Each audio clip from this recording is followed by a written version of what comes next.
usikhulumisile lolu daba. Wesifazane wakuleli okubiya ukuthi ugilwe umlisa okufika omwake imali engxenye yesigidi samarandi usephume umkhankaso oxwayisa abanye ukuba baqaphele kakhulu uma bengena ebudlelwaneni nabantu bokufika.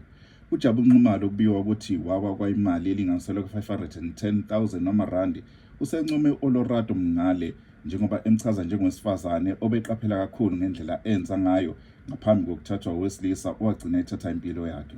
Leqophelo sinengxoxo ekhethekile naye la ohlelweni. Jabu, asibonga kakhulu dadewethu ukuthi uvume ukuxoxisana nathi. Sikwamukele basikubebunda ukhosini. Ngatukuba nami emsakazweni. Ake siqale khona la ngoba uncoma uOlorado Mngale ngendlela othi wenza ngayo ngesikhathi ehlangana nomuntu owasitshela ukuthi uzoba ebudlelwaneni bezothanda naye. Kungani uncoma? Ngincoma ngoba ubeka qaphele kakhulu in terms of security yakhe. Ubeka ngathi benolwazi lokuthi umhlaba esiphila kuwo ubheda kangana. Okay, yeah. So ake sibe lo dabeni lwakho ke uhlangane kanjani nalomlisa owagcina eqola imali yakho? Mina ngahlangana nomlisa kwi-dating site. Ngithi ngizama ukubheka uthando kade ngizohlangana nomquli owagcina ngiqola imali engango-510,000. Kwenzeka kanjani? After sihlanganile nomlisa lo ubese ngitshela ukuthi wayethe ubuya eSouthern Sudan nami ngazama ukwenza lami ucwaningo ngabantu base-Southern Sudan ukuthi bangabantu abanjani baphila kanjani so ngacabanga lami olufishane njengalenza sase sigcina sivumelana nalomlisa ukuthi sisuka sebudlelwaneni. After sivumelene ubese umlisa lo ngivakashisa la ayehlala khona.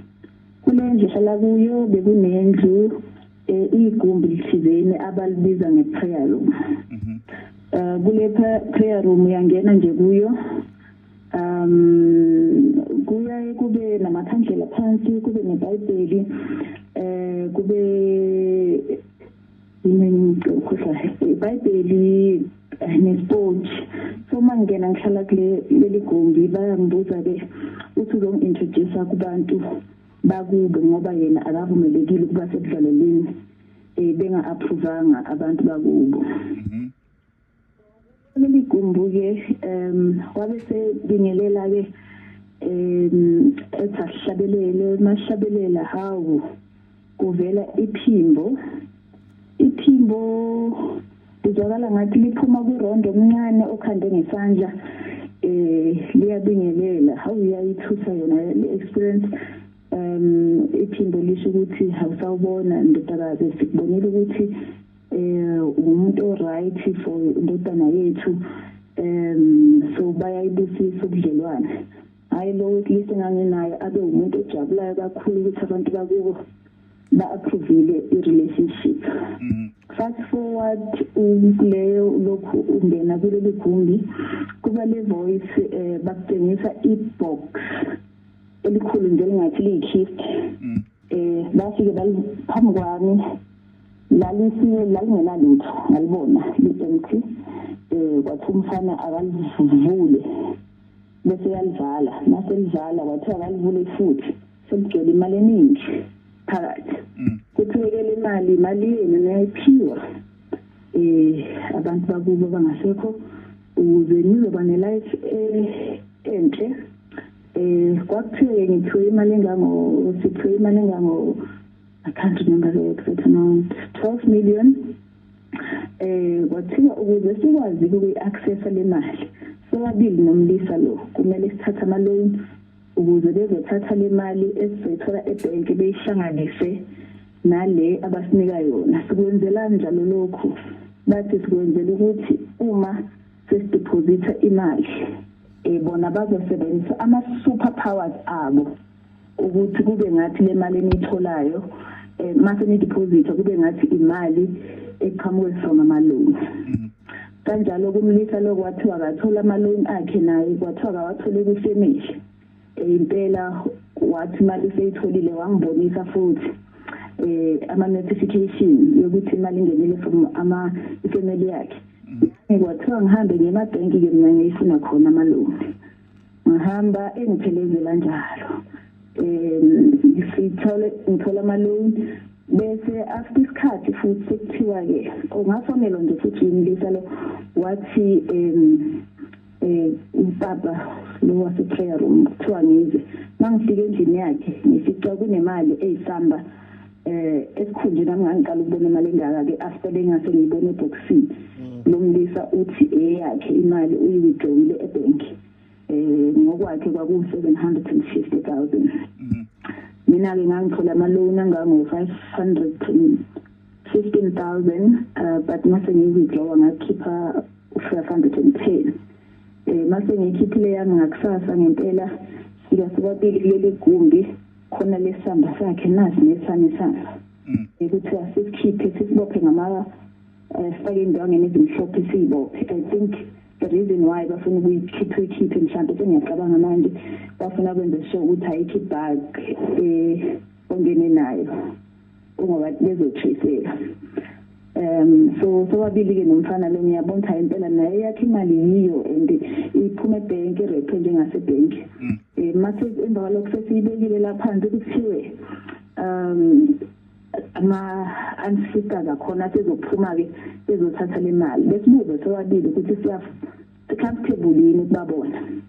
Hhayi mina ngithi cha nomlisa lo engizobudlelwane naye athi cha masiqeda lapho besithi bada siphume for 2 minutes bese siyabuya masibuya vele imali ayisekho isishonile mali sebezokwenza i-mixing process izothatha isikhathi esingangenyanga after inyanga-ke sobe sesinemali soyi-2 fast forward kuleso sikhathi-ke umlisi beseba nohambo oluya emsebenzini lo umuntu etravelayo vele oya Polokwane uzobuya after a week emva kokuhamba kwakhe-ke lapho wabe ngasatholakali emoyeni ngenzile imfishane ngoba ngoba ngiyaqonda nami ithanda ukuba yinto so wanyamalala kanjalo awangaphinde wamthola. Yebo amaphoyisa samfuna namanje. Yebo usafune. Alright, so akusitshela into enzeke nini kahle le? Enzeke ngo-2023 ngahlangana naye nje ngoJanuwari. Ngiphathene kanjani ngiqonda ukuthi ngiskeniwe lapho ngabe seni-admit khona e-psych hospital. Okay, so ngenkathi nihlangana uphethe kanjani ukukhombisa uthando? Ngikhombisa uthando u-consistent uyafona every day ngivuka ngo-I love you mina mangishilo uyafona ukuthi beyifonela ukungitshela nje ukuthi uyangithanda how oh sweet bekumuntu phansi Uganda babukeka bengabantu abaphansi abahloniphayo abalungile kanti beze ngokukhulu. Okay, so ungeniswa esibhedlela ngenxa yokuthi wasufuna ukuthatha impilo yakho ngendlela esithola ngayo ngaqinisekisa lokho injalo emva ukuthi ngitholile ukuthi ngiskeniwe ngomuntu ohlakaniphile lokho abantu bayebethi abantu abaskenyayo bazilima so nama ngabuza ukuthi kwenzeka kanjani kimi ngihlakaniphe kanje lento so ingcindezi engaba nayo ngangicabanga nje vele ukuthatha imoto ngiyoziphonza odongeni kuphele ngempilo yami. Okay, so urealize nini ukuthi imali yakho isihambile ngeke usaphinde uyithola? Ngarealize ngokuthi mangifonela umlisa lo ucingo lakhe alisangeni bese ngiyadecide ukuthi wayethola Polokwane ezobuya ngijike elilandelayo bese ngiyadecide ukuya la ahlala khona mangifika la ehlala khona vele indlu yakhona yayinodongo phezulu ungabonakali baje ukuhlala in very separate places ngizama ukuphuma ngingaboni mangijika ngale ngikhuphe kunelinye igate elincane mangijika nje igate lelo lapho engabona khona ukukhoma khethini kukho furniture futhi inkoliwe. Okay, so usuvula icala kodwa ngendlela esithola ngayo awukazi usizakale athina amaphoyisa Okay, mangivula icala angitholanga ngicabanga abalelile esilisa ngoba isizulu sami sengibalekela. Okay, angitholanga reception right from awamukelekanga kahle. Angamukelekanga kahle okay mangiyovula iphoyisa la ngivulela icala wangizwela wavula icase wangithembisa ukuthi amaphoyisa azokwenza kusemandleni ukuze ngithole ubulungisa. Mase ngiphuma esibhedlela ngabe sengihlangana nomuntu owayephethe icala leli lami okuwumuntu wesifazane omunye detective. Udetective lo wangitshela nje amagama amabili wathi labantu ngisho bengaboshwa ngenzeka bengagwetshwa ngoba akukho ufakazi angazi wayekusho ekuliphi side ngoba phela ufakazi into okwazi ukuyithola detective. Okwesibili ngitshela khona wathi bonenza amaphoyisa babopha abantu ababaziyo ukuthi bakuphi. Ngabe sebebona cool after that. Ngabona ngathi angisizakali but ngoba mina ngabe sengithatha ithuba lokuthi ngishare istory sami. Okay. Ngilwazi ukuthi uma kwenzekile kimi ngenzeka nakwabanye abantu. Okay, yeah. Ake sivale ngalo lelo note ke ngoba njengamanje uphuma umkhankaso mhlawumbe ake sikubonge nje kokuqala ngokuthi uphumele obala uvuma ukuthi igama lakho laziwe bese uqala lo mkhankaso ngoba kade sifunda lana ozakwethu wande ngendlela exakayo lomkhuba lo khona nje uqole 2.8 million amarandi lapha ngicathu yazazi zonke lezo story. So uhamba kanjani umkhankaso wakho nanokuthi yini kahle ngicela uyigoqe le ngoba isikhathi sisavo msafuna ukuxoxisana nongodi la kwesithinta umnotho okusepheleni umthetho ukuthi yini edala ukuthi uqale lo mkhankaso. Into engenza ngidecide uqala umkhankaso ngoba ngangibona ukuthi ubulungisa ngithole and ngangifuna ukwazisa abanye abantu besifazane ukuthi kunokola okuyihlobo nje.